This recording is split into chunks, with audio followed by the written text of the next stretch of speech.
Okay, add moderators to your channel.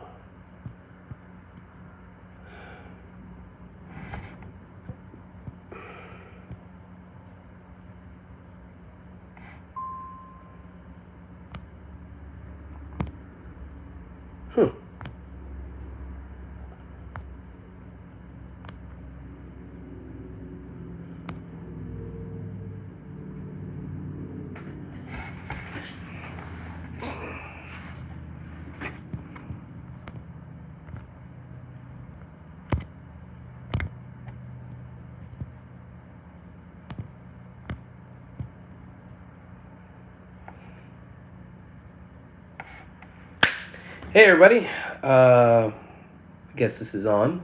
Excuse me if I don't seem too savvy with the whole YouTube live streaming thing, but here I am. I am here. I am absolutely ready to do whatever needs to be done. Yep. Hey, Tony Bands, how's it going? Well, here we go. First one of hopefully many. And yeah, if I'm rambling on, I'm sorry. It takes me a minute to kind of get going. Well, let me start by doing the obvious. How's it going? My name is Luis. I am the owner / operator / builder / everything of Creative Street Designs. Creative Street Designs is me. I am it. We are one and the same. And what is Creative Street Designs? Good question.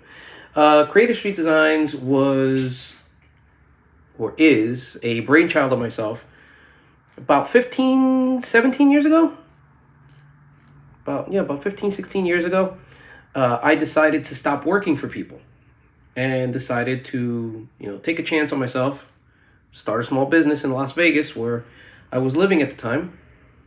And well, here we are. But to know where that was, I guess you're going to want to know the whole beginning.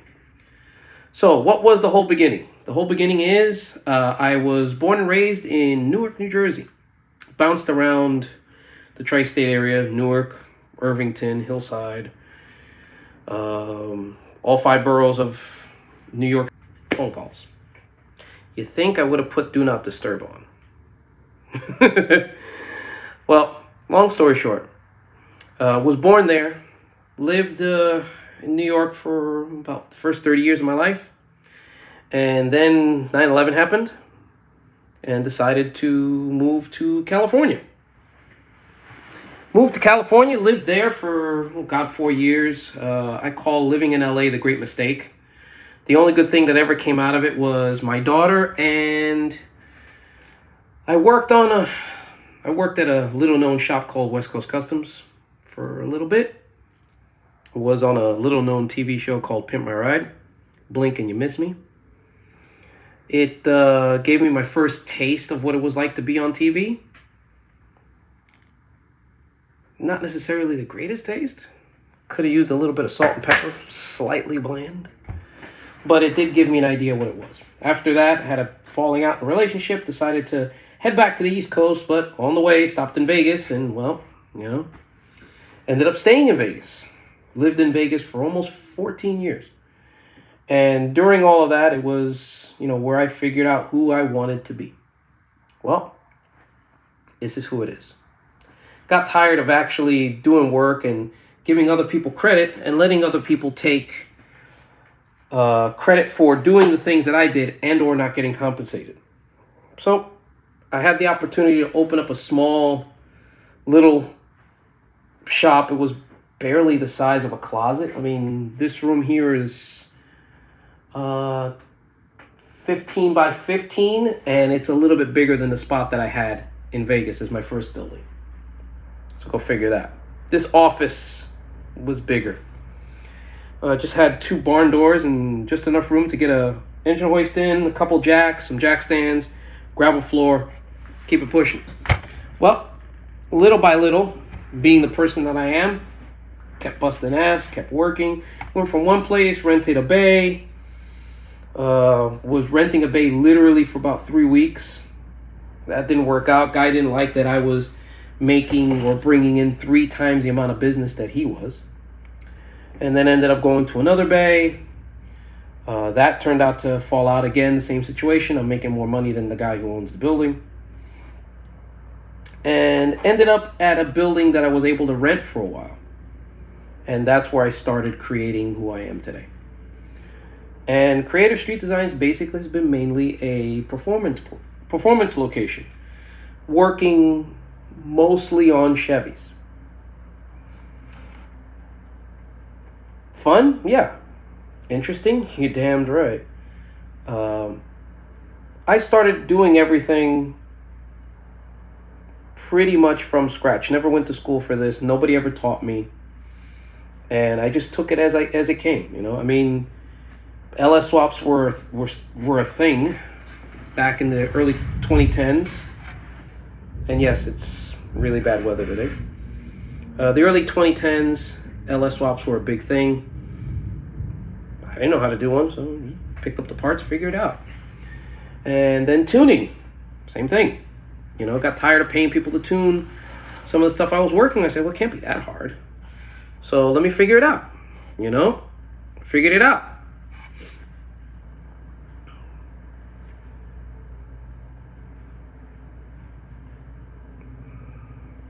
It just became a thing that as time went on, I just learned how to do things. You know? Needed to learn how to tune, learned how to tune. Needed to learn how to build transmissions, taught myself how to build transmissions. Needed to learn LS engines in and out, taught myself how to do it. And some of the stuff that you guys see here on YouTube was the early iterations of what I was doing. Well, time goes on, and I find out this wonderful app called Instagram. So if you don't follow me on Instagram, same name, go follow me over there. And I started that and started this with the same intention. Basically saying that, you know, if an idiot like me can do this, hopefully I can motivate you to do the same. So I felt that, hey, if I'm dumb enough to do this, if I'm an idiot enough to be able to make this work, I think you're going to be smart enough to make this work. I got lucky or blessed to run into people along the way in the journey that helped me get to the place that I am today. And I've had a lot of fun. I've built a lot of cars, a ton of trucks. And dare I say, I'm on my way to having one of the best years ever. I say that to say this. 2023 was a very difficult year. If you don't know, in 2023, a person broke into my old shop. This is my second shop here in Texas. I reside now in Texas. I've been here for 6 years now. Moved to Southeast Texas to give my family a better way of life, because raising kids in Vegas was not really the smartest thing. So I had the opportunity to moved here. And I had a shop in Orange, Texas. Nice place, off the beaten path. At a time like this, at nighttime, you could lay down on the street and a roach would run you over before a car ever did. Well, I was there for 4 years, bothered nobody. Just, you know, went about my business, and somebody, a person who is connected with the hateful groups that do not like people of skin color, decided to break in and set my place on fire. And that happened exactly 1 year ago today. I'm sorry about that. So, what do you do when somebody sets your entire way of life up in smoke in the span of 5 minutes? And it was a rainy and stormy night like tonight, actually. Kind of eerie. And if I keep looking over my shoulder, don't mind me. It's just PTSD. Well, what happens? Here I am. I just dusted myself off and kept working. That's all I could do. was a lot of hard work. Not gonna lie, a lot of hard work. The community did come together and help. Some of the community did come and help. Donations, good words of support. But at the end of it, it came down to me having to work as hard as I can, do the things that I needed to do to get to where I'm at. And here I am with y'all, with all one of you who are watching. Why do YouTube? Well, everybody told me this is the next step. Thank you, Tony Bands. Everybody told me this was the next step. You gotta do YouTube. I've done a lot on Instagram. Folks, God, I'm on Instagram every other day. Big time on it. So being here was kind of like, why do I want to? Why do I want to, turn on the live? Why do I want to have to grab one of these and record everything that I do? But in talking with folks, the only way that I'm ever going to progress and grow and become, better than what I am today is picking up these things and letting people see me for who I am. And that's what we're doing. We are here. What is the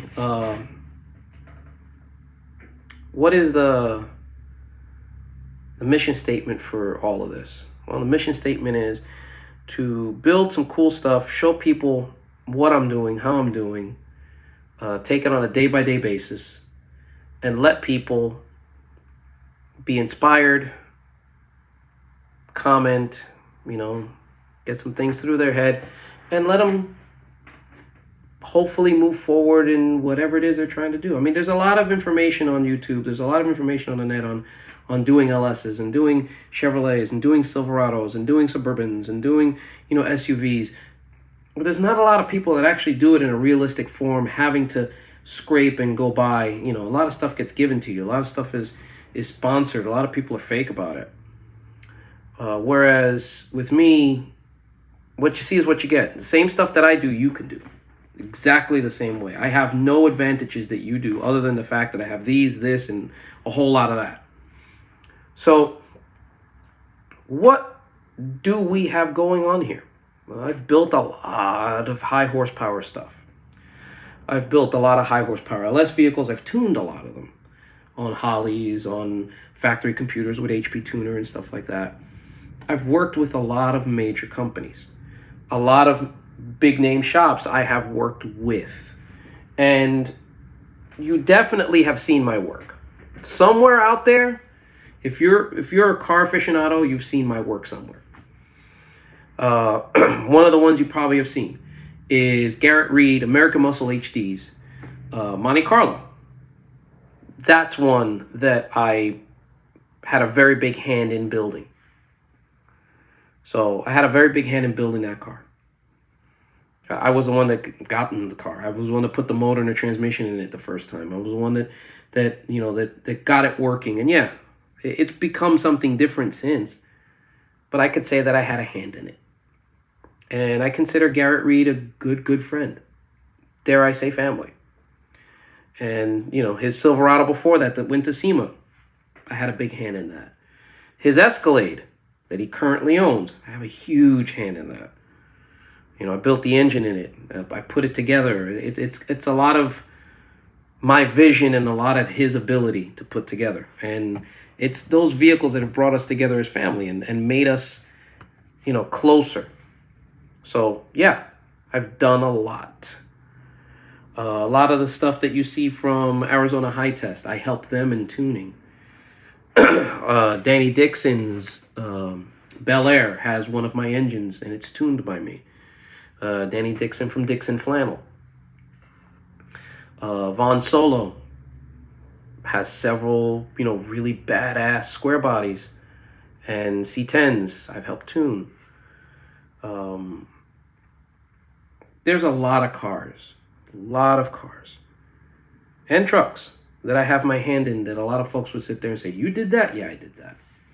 I can go to almost any show and say, I worked on that, I worked on that, I worked on this, I worked on that, I worked on this, I worked on that, I tuned that, I helped him with that. I can just go down the list.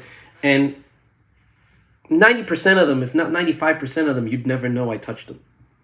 And I kind of keep it that way. Because for me, me knowing and you having to wonder is always the best thing. That's the best form of flattery. I know what I did. I don't need to prove it. The fact that everybody fawns all over them and say they're so great and they're this and that, I'm like, yeah, go ahead, keep saying it. You're just making me feel better as the day go on. So that's a little bit of my resume. What are you going to see here? So every week, hopefully, I'm going to drop some content here. Dailies going on, some of the stuff that I'm working on, some of the vehicles that I have that I personally own, some of the vehicles that I'm working on for customers that you're going to get to see. What are the vehicles that I currently own? Well, I've got an 05 Avalanche that's turbocharged with a LS stroker motor in it, a whole bunch of stuff in it, and it's probably close to 1,000 horsepower, and it's a daily. I built everything on it. Put the engine together myself, put the transmission completely together, the rear suspension, rear end, brakes, front suspension. I've built that whole truck from the ground up myself. And it is a daily, and it is a work truck. It is what I take my 2 children into school and pick them up from, and it's what I go grocery shopping in, it's what I go picking up engines in, and it's what I go doing 50 to 160 mile an hour pulls on the highway. You know, it is an all-around solid vehicle. And it's not my first, type of vehicle like that. That's probably like my 15th. I've had every kind of Chevy that you could think of, every kind of SUV. I've built fast Escalades that I've owned. Fast Envoys, fast Trailblazers, fast Silverados, fast Suburbans, fast Yukon Denali's. You can go down the list. I've done it. So when it comes to the GM SUVs and GM trucks, I really don't have much to prove, if anything. I've been that guy that people say, you can't do that. And I'll turn around and do it. And then they'll turn around and say, like, what? Like recently I had a friend of mine saying, you can't put a 480 in a lowrider. A gentleman was telling me, you can't put 480s in lowriders. You can't put them in 63s. 6.4 Impalas, you can't put a 480 in it. They don't fit. They don't ever fit. You got to cut the floors. You got to do it. You don't got to. But it's people that continuously say that you have to do something, that are dead adamant on it, that are so close-minded that I'm the kind of person who walks in the room and says, well, I do it. And then all of a sudden they're like, how the did you do it? So this channel will show you the things that I do and how I'm able to do it. So you're going to go through the journeys of seeing me work on my Avalanche and the trials and tribulations with that thing. Working on a Envoy that I put a cammed 5.3 in that I'm making basically into a Trailblazer SS. I have a AMC wagon. I have a Hornet wagon that was given to me by a friend. That's getting a twin turbo 4.8, which may end up being a twin turbo 5.3 because the 4.8 that I bought is completely rusted shut. Thankfully, the guy that sold it to me, refunded me my money and told me I could keep it. And as you can tell, here in Southeast Texas, the rain is coming down a bit hard today. And again, I apologize if I keep looking over my shoulder. It is a PTSD thing. I'm not going to even begin to lie. Because a year ago, today was raining just like this. And that was the night that the guy set my shop on fire. So it shocks you a little. But I will be doing content here. I do build my own engines in-house. I do build my own transmissions in-house. I do my own tuning in-house. I do sell pretty much every product under the sun. Here, I don't have a crew of people. This is the sum total. So When I say I do it, I do it. And you're going to get to see me do it. So on this channel every week, what we're going to do is hopefully have a live stream once a week for an hour.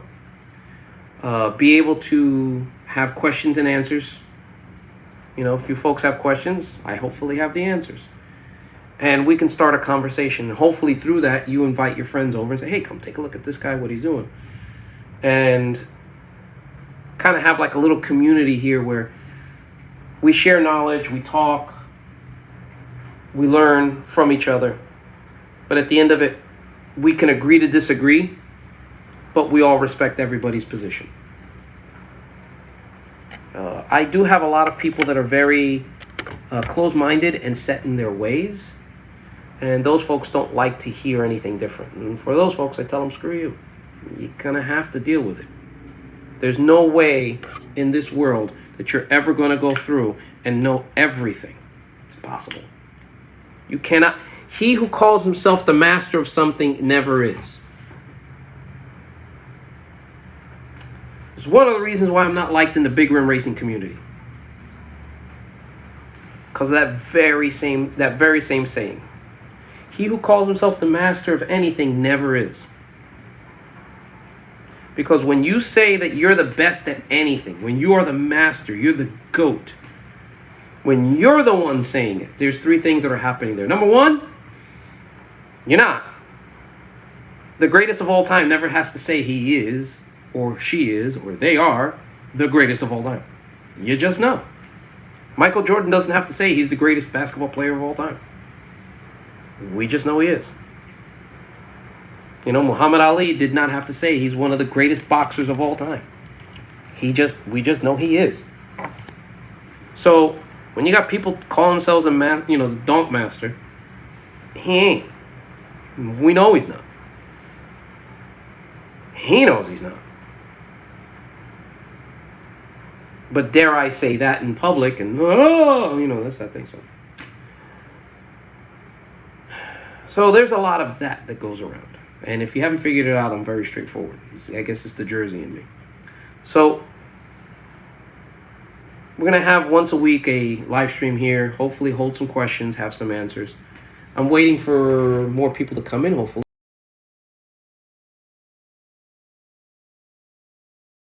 I didn't mean to do that. I don't know what the hell happened there. Supposedly this thing says that there's 2 people watching, and I don't know who they are. And I don't know how this works.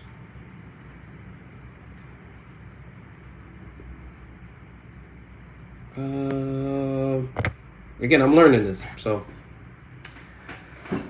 I apologize if I don't know. So let me say hi to all of y'all. Tony Bands, I can see you're in the chat.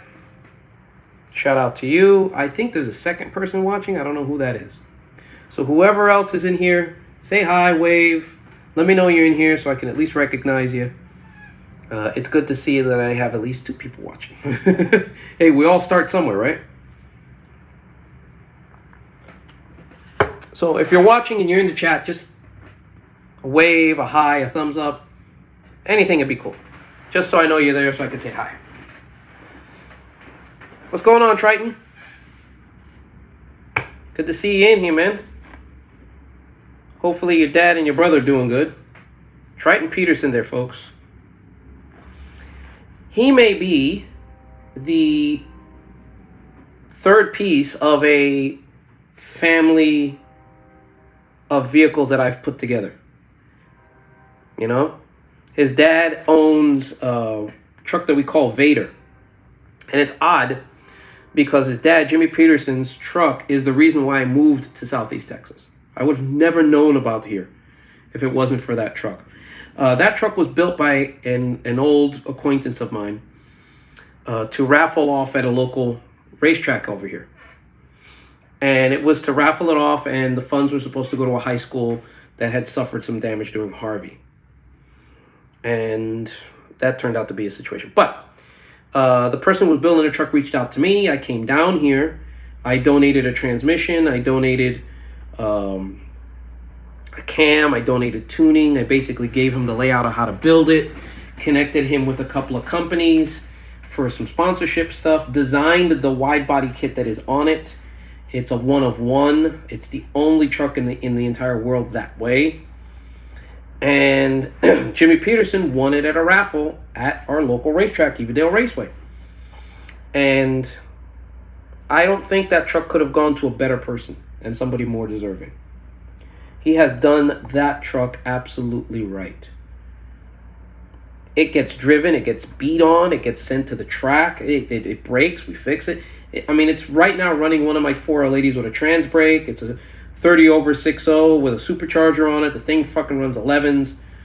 It's a daily. He uses it every day. It's his only form of transportation for the last 5 years.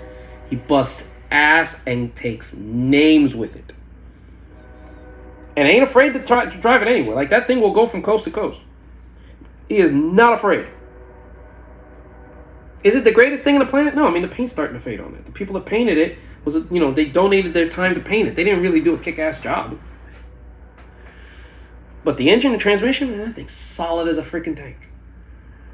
And over the years, I dare say I call him a good friend. Well, his older son, Devin, has a OBS, old body style, if you don't know what that is. That's 88 through 98 body style Silverado. And they call it Little Blue. And it needed a motor. Well, it came here. And it already had an LS swap in it. But it had a 5.3 4060. Well, the 5.3 4060 went out. Creative Street Designs built 5.3 4080 went in. And yeah, that truck is scary now. Not scary fast, but just, man, that thing does not sound like it has a 5.3. Man, that thing does not sound like what it has, but yet it does. And he's driving it every day. And hopefully, Triton, who is his youngest son, will, when he gets time to get his driver's license, will get a truck or a car built here. And then I'll have the father and two sons built out of the same building.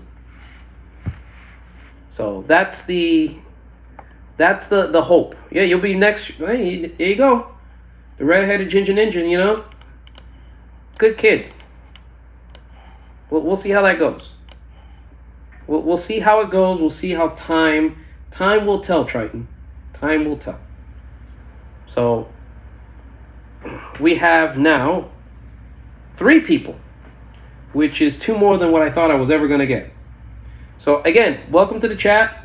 Welcome to the live stream. If I seem a little strange, I'm sorry.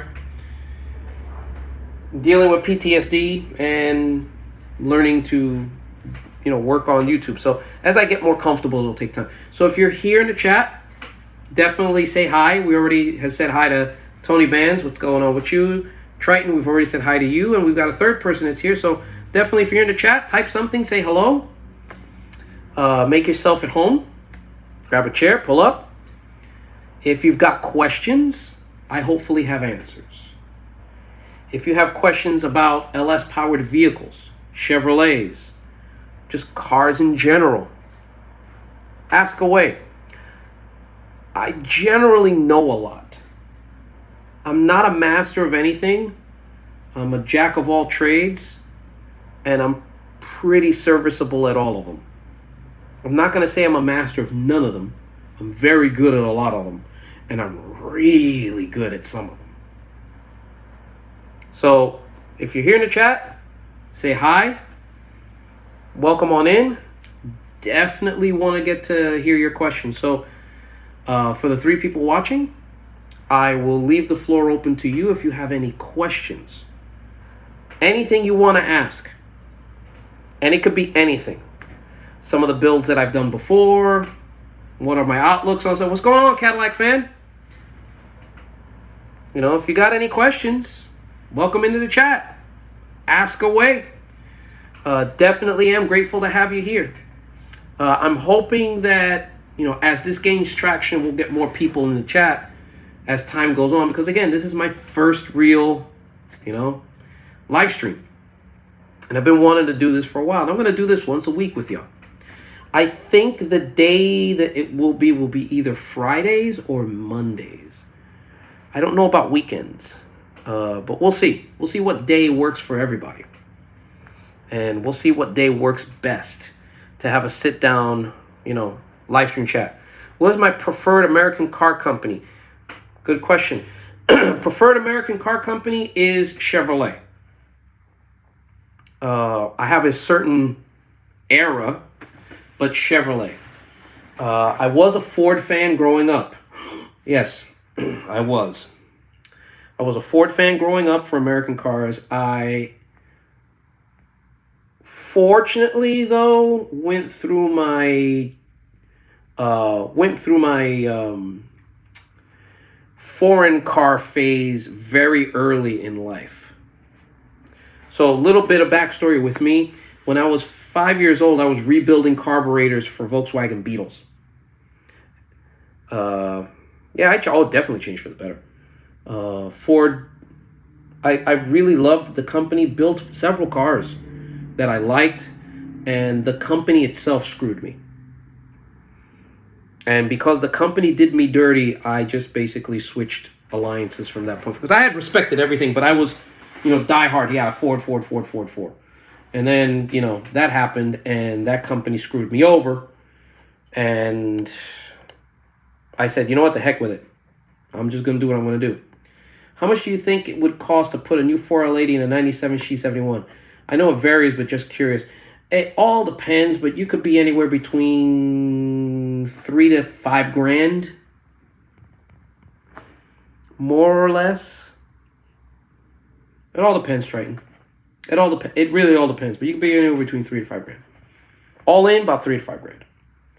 Best upgrade you can make on one, though.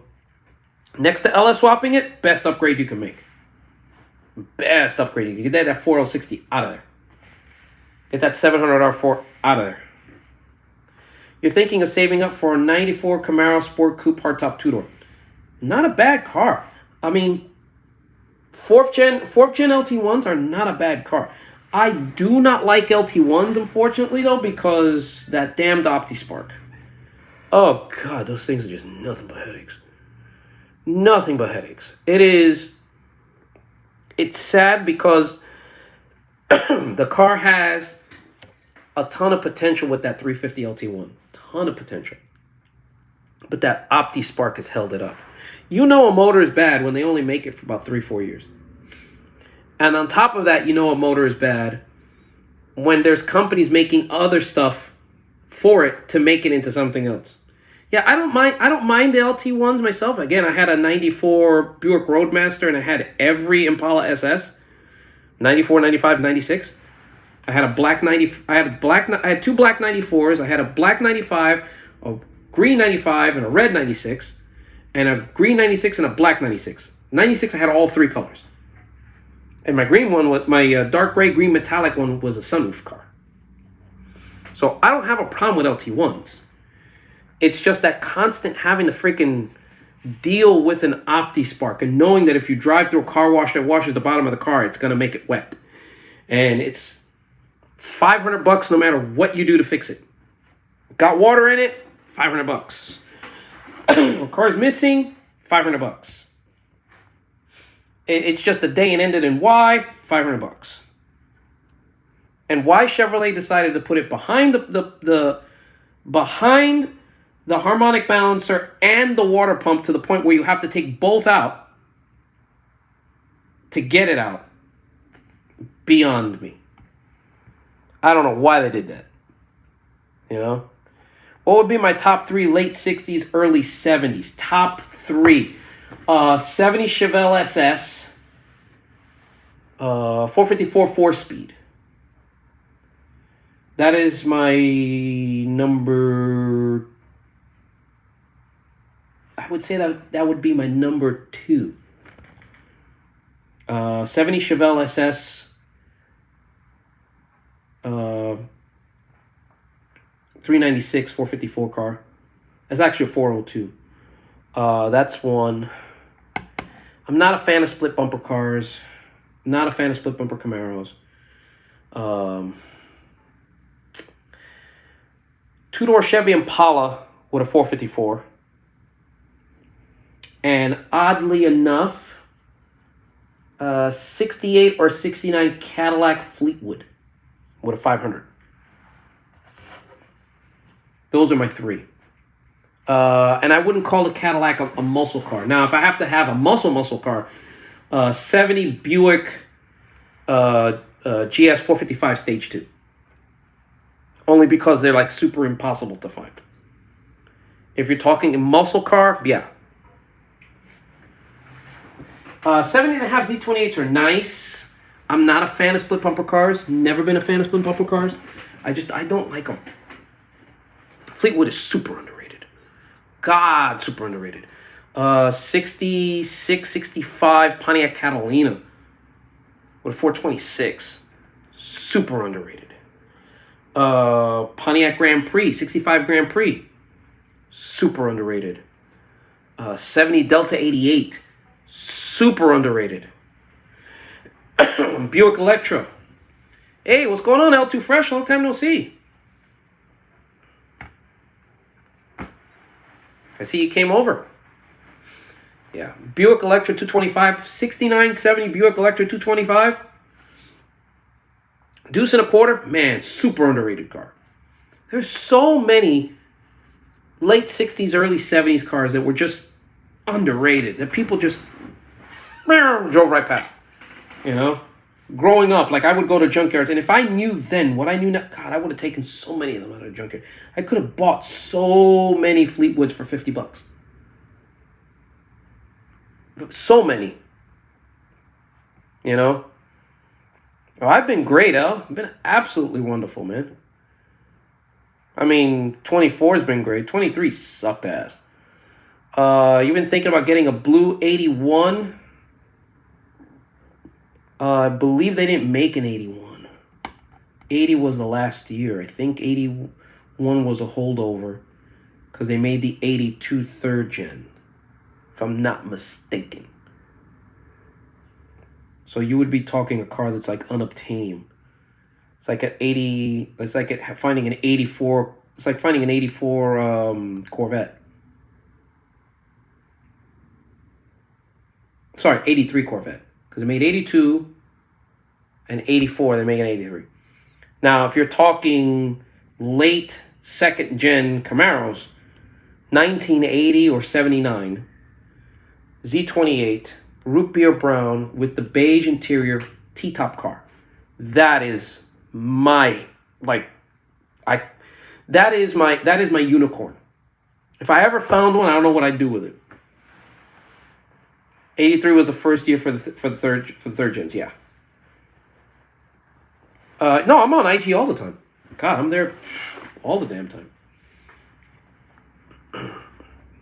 Yeah, 80, 79 or 80 Camaro Z28, root beer brown with the gold stripes, beige velour interior T-tops with the brownish beige mags. That is the car. If I could get that car, I don't know what I'd do with myself. I have no idea what I'd ever do. But yeah, I'm on IG all the damn time. God, where have you been?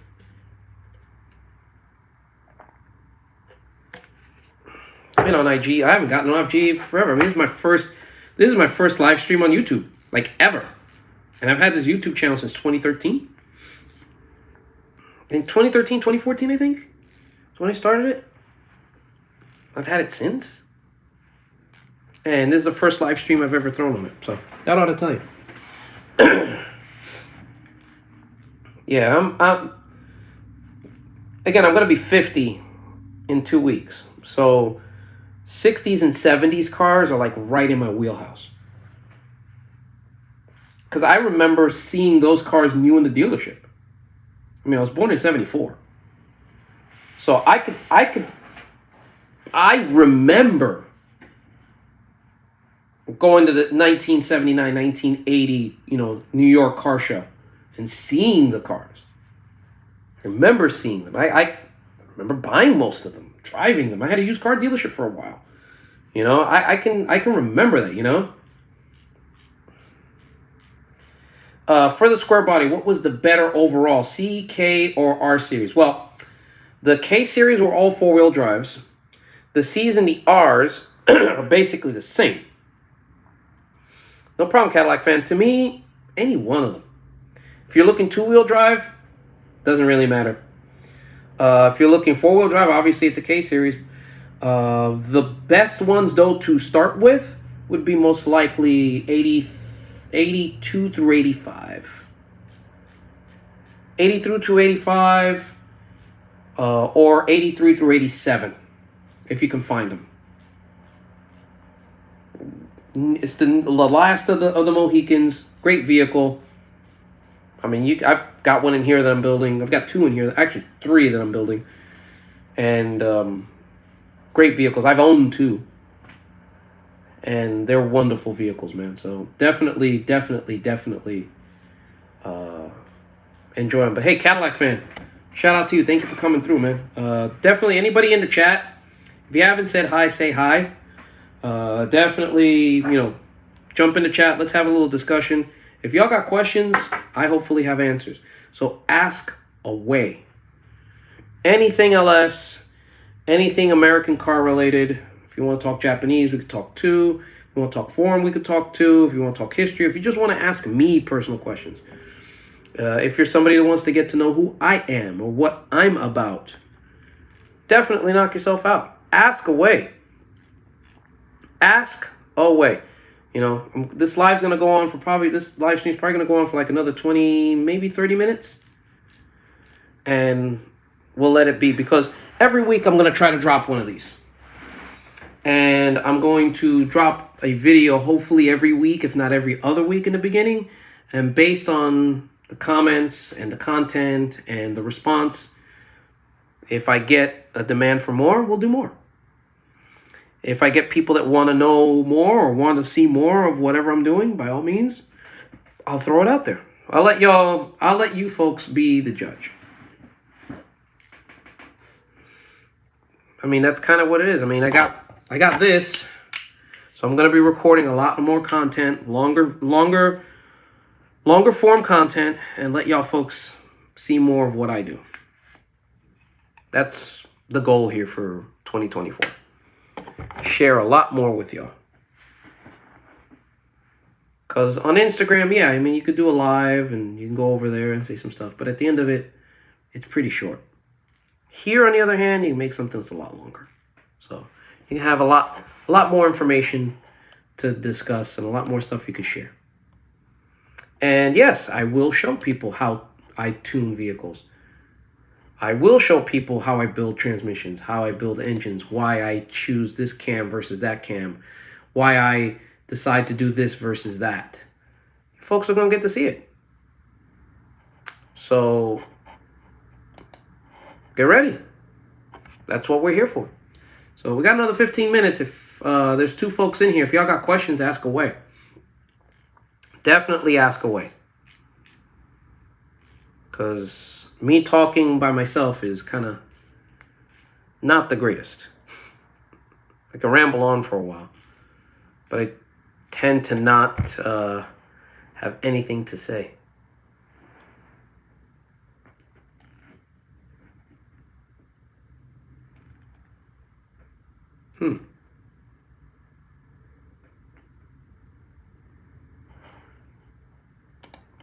Just reading the news. Man, the world is crazy, man. I hope there's a world to be here after I'm gone. That is my biggest worry, that this industry is just slowly dying. They're trying to kill it off, man. They're trying to take it away from us. Hot rodding was a thing that you used to teach your kids. Working on cars was something you were proud of, and now it's like it's turning into an illegal thing. I mean, they're going to outlaw the sale of gas cars in 2035 in most places. I don't know why. I don't know how they're going to pull that off. So we technically have 11 more years before we have to say goodbye to all the good high horsepower stuff that we're enjoying. Not. 2035, they stop selling them. That means I got 45, 55, 65. Got 30 more years before I'm 90. I'm going to still enjoy them. Currently looking for a Mercedes S-Class Coupe or Acura Legend. Ooh. I think you're going to have a hard time finding an AC Legend Coupe over an S-Class. You can find S-Classes, the squared off Colombo styles, the freaking Kumo Ds. You can find those all day if you want to pay some cheddar cheese to keep them running. But finding an AC Legend Coupe, ooh, man. That was a car I grew up wanting as a kid. I'm going to show you how old I am, Tony Bands. I was there the day that they opened up the first Sterling dealership in Jersey. And I saw the first 825i. And I wanted bad growing up an 827 SLI. That ought to tell you how old I am. I wanted one so bad. Because all of my buddies wanted Acura Legends, and I'm like, I want to be different. I want a Sterling. I want a Sterling 827. Same thing as Acura Legend. Same exact car. But one was British and one was not. And I was like, yeah, I just want to be that guy. And man, did that car flop. And I'm so glad I never got one. Everyone that I know that ever got one had nothing but the worst things to say about it. Leave it to the British to screw up a Honda. Leave it to the British. If anybody could fuck up a Honda, the British proved that they could. Go figure. Sorry, I shouldn't have cursed. Bad habit. Probably not going to be able to be monetized now. But leave it to the British to mess up a Honda.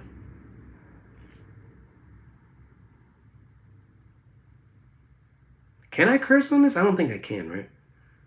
It'll pick me up and kick me off at some point, I think. I'll get banned or something like that.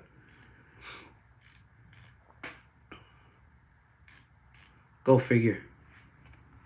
Lightning nearby.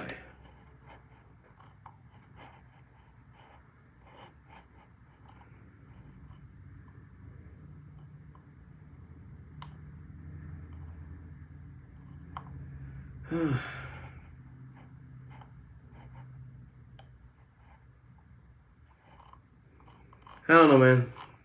I'm hoping that our industry stays being an industry 20, 30 years from now. And I'm hoping that I'm doing my part to keep it going. So, 10 more minutes, and then I'm out of here. I started this a little early. I'm kind of actually very happy that you and several other people came through. Didn't expect anybody to pop in, to be honest. I thought I was going to be here talking to myself for an hour. But hey, we all start somewhere, right? Tony Bands could sit there and say, I remember freaking KSD's first YouTube live stream. I was there. I was in the room. Yeah, right. Like, that's going to be anything special. Like, it's going to be anything special. Hey, all I can do is pray, right? Yeah, the more I go, the better it'll go. It's going to take time. It's going to take time. Dude, do you know how long it's taken me to get like 15, 20 people average on Instagram? Forever and a day, I was always sitting at like 5, 6, maybe 8. To average 10, 15 concurrent viewers took me years. Now, mind you, if I start talking crap about somebody, I can get 70, 80, 100 people.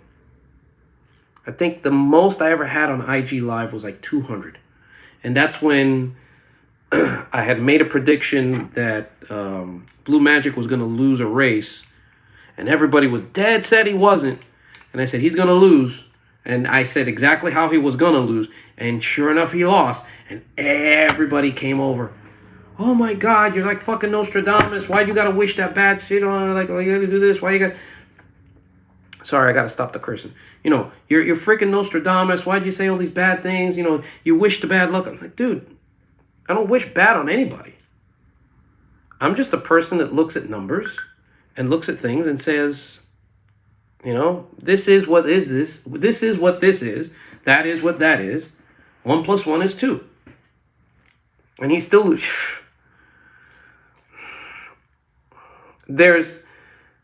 Tony, there's a difference between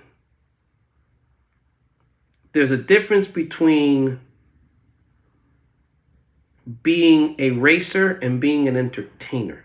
And I'm going to continue to say that. There's racers and there's entertainers. He ain't a racer.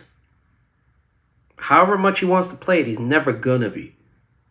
He's just not cut for it. When you as a person are more concerned with drama and more concerned with clicks and views and how you're perceived versus the results that you're putting on the track, that shows exactly who you are. That is the easiest way to tell. The real racers don't have to brag. They'll do their chest pumping, they'll do their talk. But at the end of it, they don't have to brag. They tell you what they've done. They show it to you. They don't tell you what they're going to do. They'll always sit there and say, oh, don't worry, we'll go to the track, we'll find out. We'll find out. We'll find out. I'll drag you. We'll go to the track and find out. Those are racers. Confident ones at that. Entertainers? Oh man, I'm gonna beat you left and right. There's no way you're gonna do. You ain't got nothing. You got the, you ain't got that kind of money. You know, I didn't spend me. I didn't do this. You know. And what happens? The people that there's an old saying. God, I said it to my son, and I said it to another kid not too long ago. You know, you need to be able to act like you've been there. You know. It's easy to throw a party when you win. It's easy to celebrate when you win. How do you act when you lose? You know, everybody could be an alpha and a tough guy when they win. Show me an alpha that loses. Because you're going to lose. You know, alphas, when they lose, don't complain why they lost. They don't sit there and tell you and come up with every reason why they lost. They tell you, I lost. This happened. I lost. You know, I got locked up. And what am I going to do? I lost, you know, and he beat me to the end. Nothing I can do. Nothing I can do there. But I'm going to go back over here and figure something out and come back better. Those are winners. You know, the people that throw a huge party when they beat you, but come up with every excuse as to why they lost to you, aren't winners. They've never known success. They have no idea what it's like to win. They don't. Because they have no... In their mind... They're entitled to win. Losing is not a thing that they should go through. God, no. No. God forbid that they should be, you know, forced to lose. No. What do you mean forced? It's competition, buddy. And in drag racing, it's mano a mano. It's you versus the other guy. And it really isn't you versus the person in the next lane. It's really you versus the lane you're in. He who can get down the track the best and do his best will always beat the faster vehicle. If my truck runs 10.00 and I can make it do 10.00 every time and have that consistency and know that no matter what, I'm going to get down that track and I'm going to do a 10.0 with something. 10.01, 10.05, 10.08, 10.100, 10.09. I'm going to constantly do that. You're going to have to do better than that because I'm not going to do worse than that. And if you do better than that, then hey, hands off to you, hats off. Good work. Now let's see you do that again. And again, and again. And if you do it multiple times, then I'm going to have to go back and figure out how to get better. That's what competition brings. But how many of those guys in that sport do you see do one number one day, and the next day, the next day they look horrible? You know, they look freaking world-beating 1 minute, and they look horrible the next. You know, Macho made a living off of consistency. Come out once, doesn't matter if he blows the motor up, bet the planet, because he knows that he's going to do X.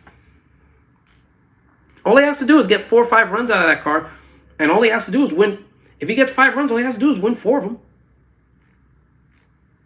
All he has to do is, all you ever have to do, think about this, folks. The most successful people at anything, at any sport or at anything in our world, all they've ever had to do is be better than 40% at anything. They only have to win 4 out of 10 times. Think about that. They could be below 500 and be considered one of the most successful out there. If you're a 50% free throw shooter in the NBA, you're considered top tier. 60 or 70%, you're God. You're up there. If you shoot 50% from the floor, you're a starter. If you shoot 50% from the floor in the NBA, you're a starter. At minimum, you're a starter. You might be the last guy off the bench. You know, you may be the sixth man, but definitely, if you're 50%. In baseball, if you hit 400, you're in the Hall of Fame. Think about that.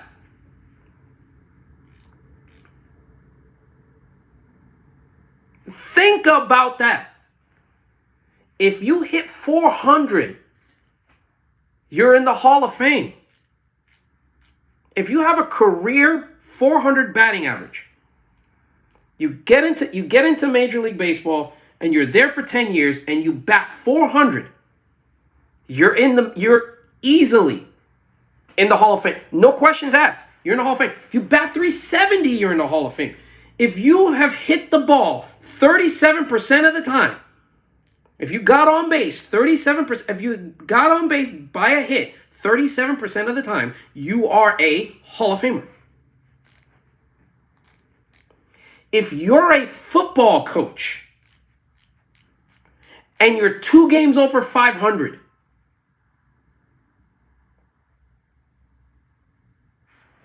meaning every year you go 10-7, 11, you go 10-7, 10-6, 11-7, 10-6, 11, no. Is it 16 weeks or 17 weeks now? Go 10-6, 11-5. If you're basically 2 over 500, you're considered a Hall of Famer. You're considered a top-tier coach. There are coaches that are holding on to their jobs at 500. They've lost the same amount of games that they've won. At 500. They go 8-8 every year. 8-8 every year. And they still have a job. 8-8, 10-7, 11-6. The difference between making the playoffs and being an also-ran every year is, did you go 8-8 versus 11-6?